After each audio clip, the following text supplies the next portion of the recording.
Connie, you're through to Sir Keir. Go ahead. Good morning. And tell everyone what you do for a living, Connie. Morning, Connie. I am a nurse. I work in hospital at the moment. I've worked in the community for quite some time. Hence the question I wanted to ask you, Sir Keir. Yep. Yeah, Connie, Yes. far away. Yes, you have promised to slash what you call nonsensical bureaucracy within the GP services. How do you plan to do this with a service which is already in crisis and on its knees at the moment? Connie, look, I completely accept the service is in crisis and on its knees. In fact, I'd say it's on its face. Connie, as Nick and some listeners will know, my wife works in the NHS, so I know firsthand, she's in one of the big London hospitals, I know firsthand just how bad it is. But that is exactly why we need to change the NHS. And Connie, what I've said is, look, we know we need more staff. So if you think you need more staff, I completely agree with you. And we've said, look, let's get rid of the non-dom status. That's a tax rule that allows very rich people to pay their tax in places other than this country. We'd get rid of that and double the number of medical students coming through. So you've got backup, so you know the cavalry are coming. But on the bureaucracy, we have got to, the NHS is on its face. More money is needed, of course it is, but we also need to change. People are living longer. We need preventative medicine. We need intervention, but also some of the bureaucracy, Connie, that we need to get rid of. Some people could refer themselves to physios, etc., and they have to go through the GP. Connie, you will know anybody who's tried to get a doctor's appointment on the day, the 8 o'clock call, is an absolute nightmare to try and get an appointment. So we need to lift the bureaucracy, get the bureaucracy out of the way, focus on the patient. But Connie, this is not to impose a further burden on you and the NHS. It's actually to lift the burden, change the NHS, make it fit for the future. Connie, back to you in a second.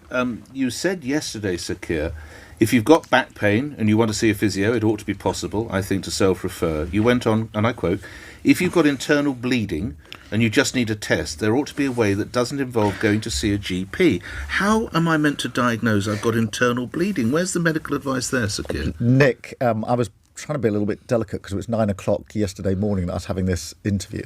What I meant by this... It's 9:06 now, Sir Keir. You can go where you want to go. Well, let me just be clear, because I know there's been a discussion about this. This is blood that you would see in the toilet. I see. And when that happens, it's obviously very scary. This is blood in your stools? In your stool, or your urine? Yeah. Right. What then happens is, understandably, people go to their GP. The GP invariably says, you need to take this test, go home, take the test, and then book again to come back so that I can see what the results are. So you go because you're anxious to the GP, understandably. All the GP says is, go and now take this test, because until I get the results, I can't really help you. So what I was suggesting is, look, you could cut out the first bit of that because we know the test, get back to the GP more quickly with the result of the test. So that's what that was about. It's an example, Nick, of what we're talking about in terms of the changes. Back pain, Sir Keir. Won't everyone seek to do that? I don't need to tell you. You reference the fact that your wife is in the NHS. You'll be aware of so-called Dr. Google. And if ever you've got a condition, you Google, and I immediately get a duty solicitor to rewrite the will because I wonder if I'm going to live. Isn't that going to be the danger here, surely? Yeah, we need to have but you just send everyone to go up. What are the guidelines? No, Sir Keir? all of this will be subject to discussion with the professionals, of course, as to what would work and what wouldn't. But Nick, we've got so many examples of people going to a GP and then being referred elsewhere, and there are examples where we think we can cut that down. And we've got to, Nick, because, look, GPs are overwhelmed. I think we had, 4,000 have left. We don't have enough GPs. We've got to think differently about the future of the NHS, and we've got to be prepared to do things which, until now, people have said, no, don't do it, it's too difficult. Well, credit for you, lastly, for thinking the impossible unthinkable. Just lastly, you are aware that organisations such as the BMA, they're not openly critical, but they say the idea it would alleviate NH pressure is very unlikely. Nick, I have heard that, and obviously I don't want to go to war with the doctors or the BMA, but we've got to change if we're going to improve the outcome for patients and if the NHS is to survive.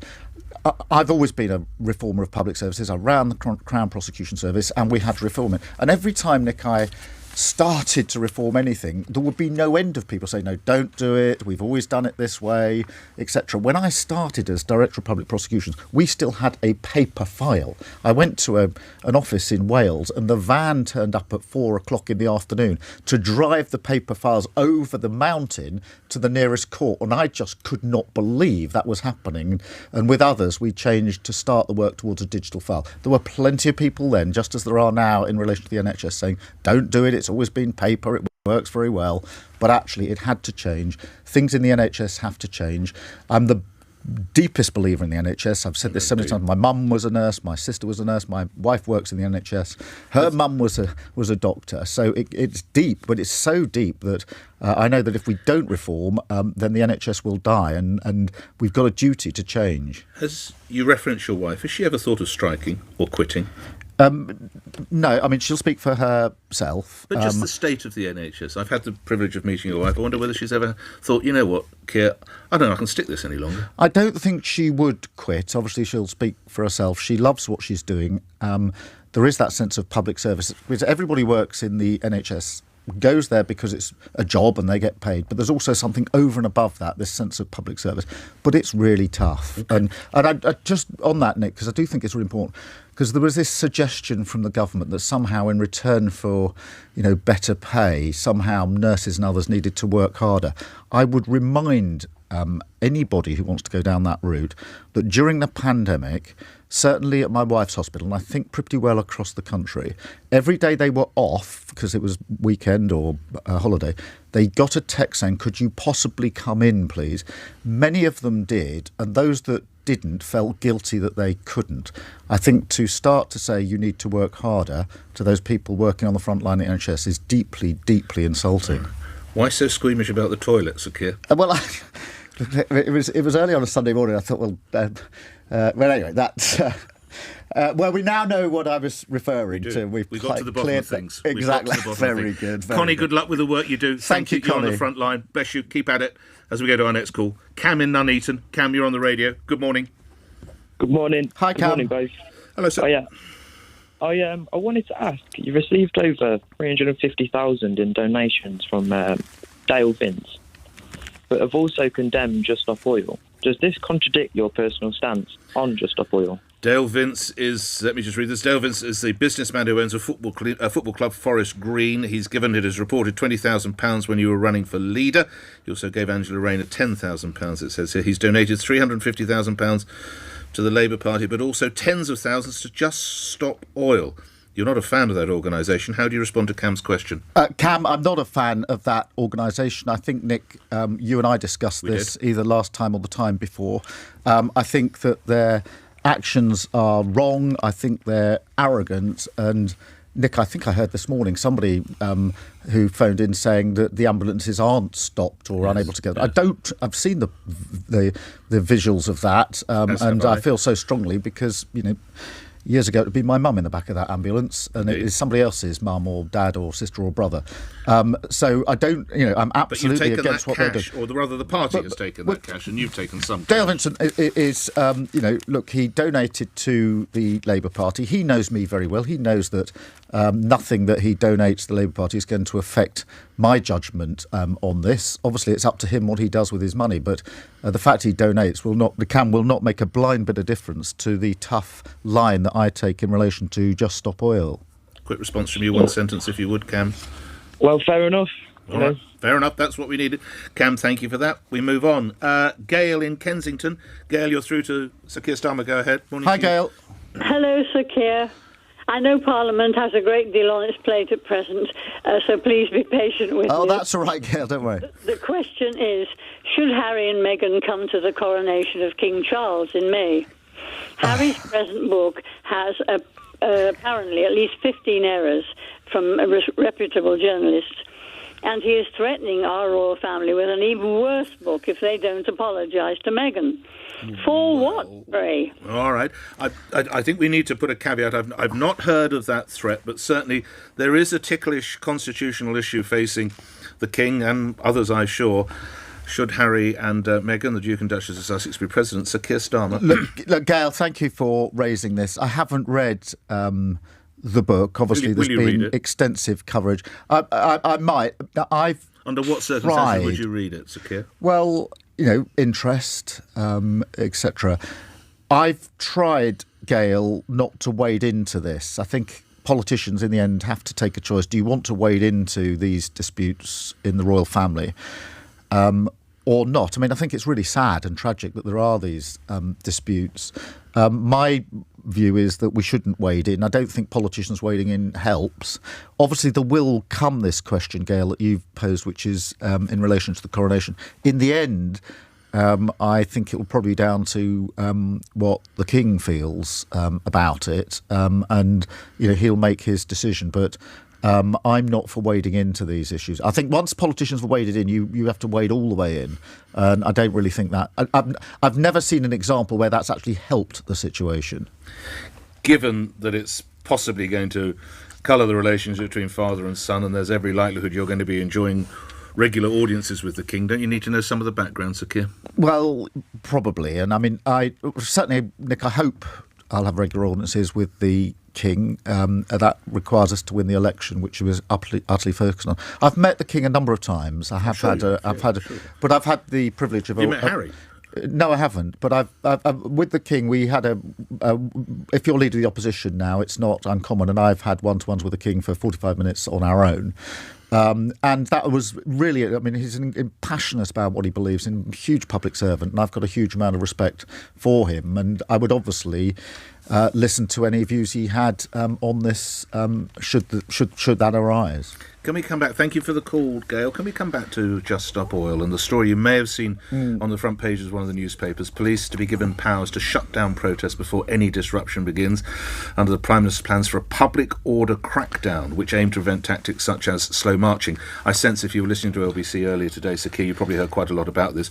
Are these changes in law necessary in your view? Well, I'm not sure they are, Nick. I mean, we'll wait and see what they are. And there are plenty of examples of the government sort of grabbing the headlines.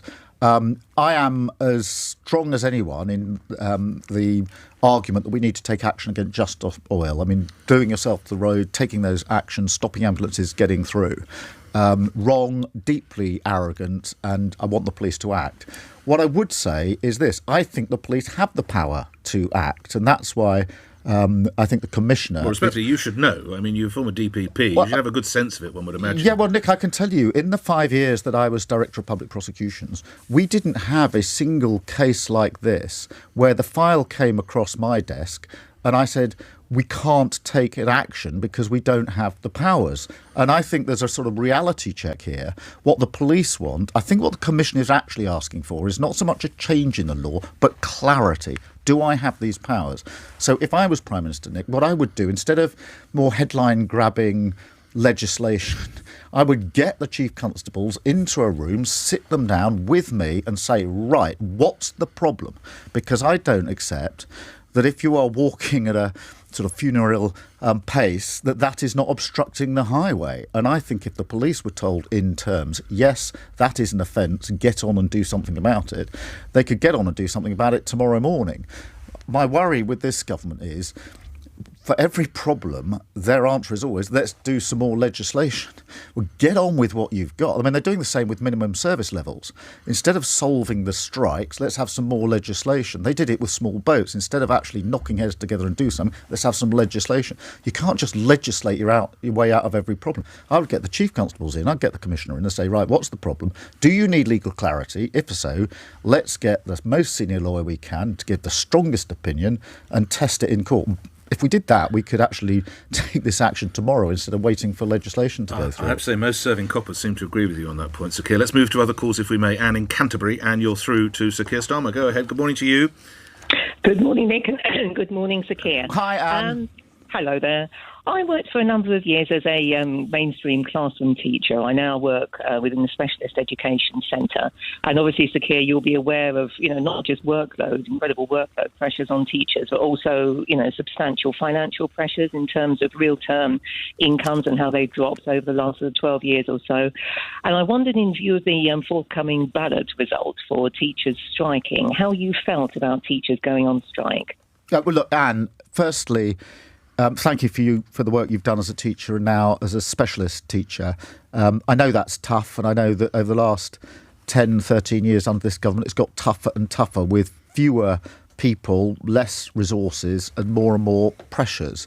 And so thank you for what you've done. The financial situation is such with the cost of living crisis that increasing numbers of people are being driven towards industrial action. And I think it's very hard for the government to say it's this particular union or that particular union when your nurses, possibly your teachers, your railway people, your border staff are all on strike. Then there's a problem which is deep, and that's the cost of living crisis. But Anne, let me be absolutely straight with you. I do not want teachers to go on strike. I don't want nurses to be on strike. I don't think nurses want to be on strike. What I do want is a grown-up government that gets in the room with the relevant parties and solves the issues.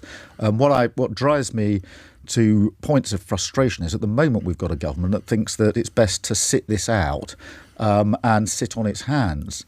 And so, Anne, I want to see the issues resolved, and I want to see a government that actually gets on and starts governing instead of grandstanding. Quick response from you, Anne.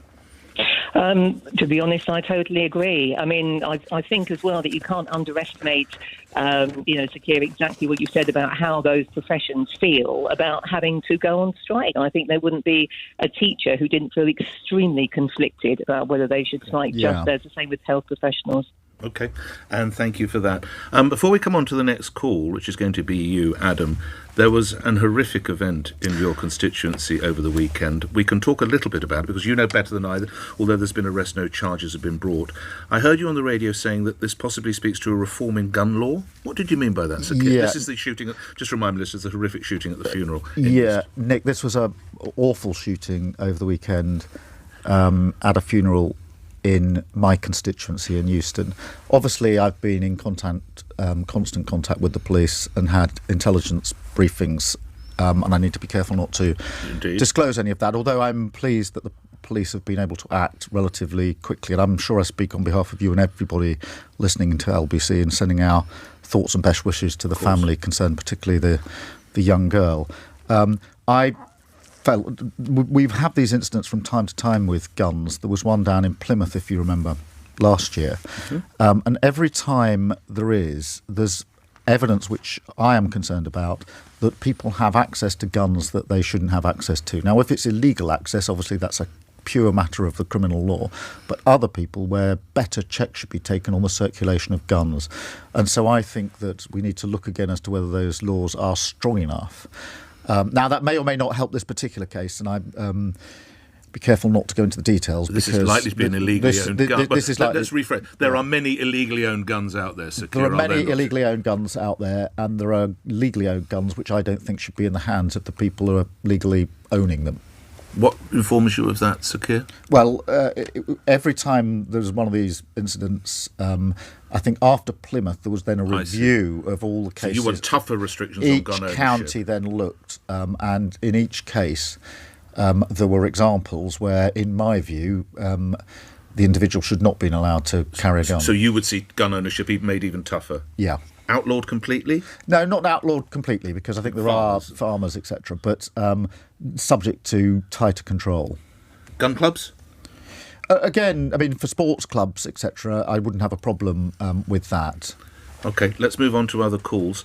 Amber's in Edinburgh. Amber, you're on the radio. Good morning. Hi, Amber. Hi, good morning there. Hello.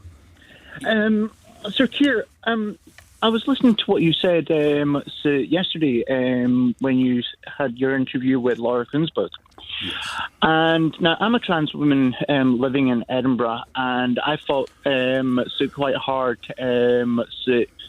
for this bill, and I worked with others for the gender recognition reform bill in Scotland.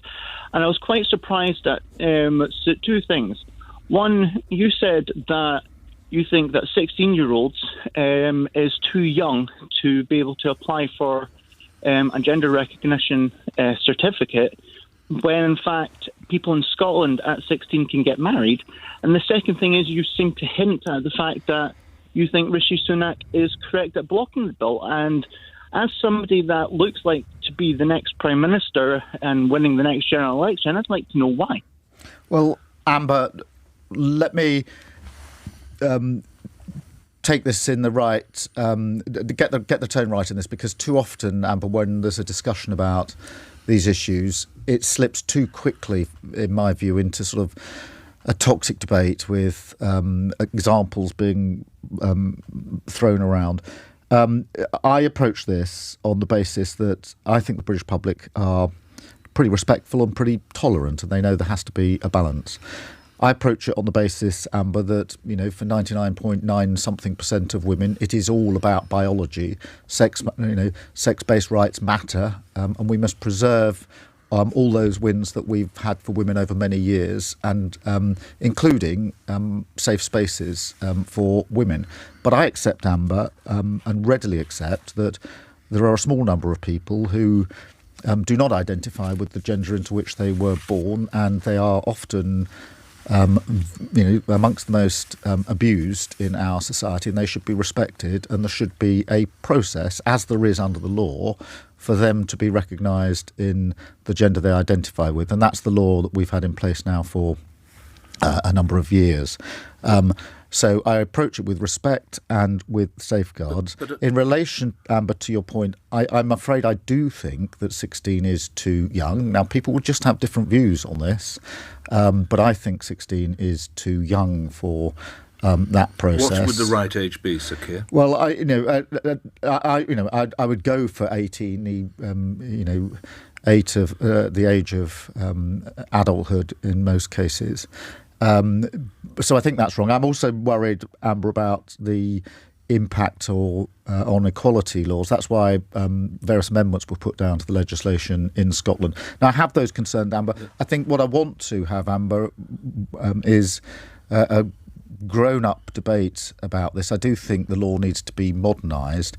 I am worried, Amber, if I'm honest, just about the fact that I think this is being used by the SNP as a sort of devolution political football, and I think it's being used by the government, or might be used, depending on what view they take, as a sort of as a divisive football in relation to the particular issue. And I think that's football. Well, it's just where let's see if we could, on this whole issue of trans rights, I think the government is looking to divide people rather than bring people together. But were they to oppose the Gender Recognition Act, the government, the Westminster government, would you support them? Well, let's see. They're being very careful in what they're saying. But I sense your initial feeling would be one to support. Well, no, I want to see exactly what they've said. They are.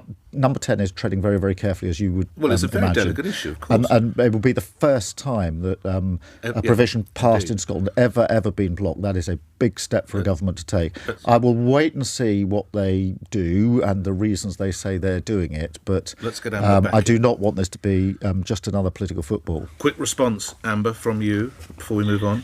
Yeah, that's fine. Thank you. So, thank you for your answer, Sir Keir. Now, you are saying that this bill in Scotland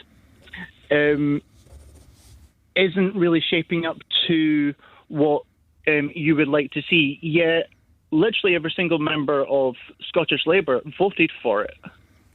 No, Amber. So what do you say to all the MSPs, the Scottish Labour MSPs who voted for this bill and actually got amendments accepted at stage 2 of this bill under their name? Yeah, Amber, I mean, not all the amendments that they wanted went through, and that troubles me. Obviously, as it went through the Scottish Parliament, it's a matter for Scotland and for Scottish Labour, but it now is becoming a UK-wide issue, because the question now is whether or not the government should take action to interfere with the usual royal assent. So it's now moved, Amber, from a purely Scottish issue into a UK-wide issue, and that's why it's very important I make my position clear. Amber, thank you. Let's move to other matters. One newspaper last week, I need to tell the listeners it was the Daily Mail, published a list of what they claim is pledges that you've broken, such as increasing income tax for the top 5% of earners, abolishing universal credit, supporting the abolition of tuition fees, supporting common ownership of rail, mail, energy and water, and defending free movement as we leave the EU. If you believe it, if you agree with all of this, why do you keep breaking these promises? Nick, I made a number of pledges to my party in the leadership campaign. They were clearly matters of value and principle for me. My party voted me in as leader of my party. But now you're not going to carry any of them out? Since then, what I've had to do since then is recognise, firstly, we've been through COVID, we've got conflict in Ukraine, and we've got a government that's done huge damage to the economy. And therefore, in the event that the Labour Party wins the next election, the economy will be in a much, much poorer situation than it was 3 years ago, still less 13 years ago.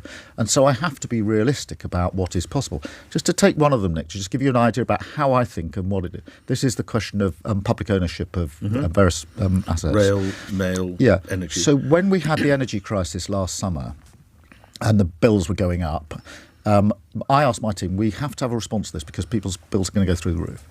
And I said, and include, please, within that, what it would look like if we were to go for public ownership of the energy companies, for example.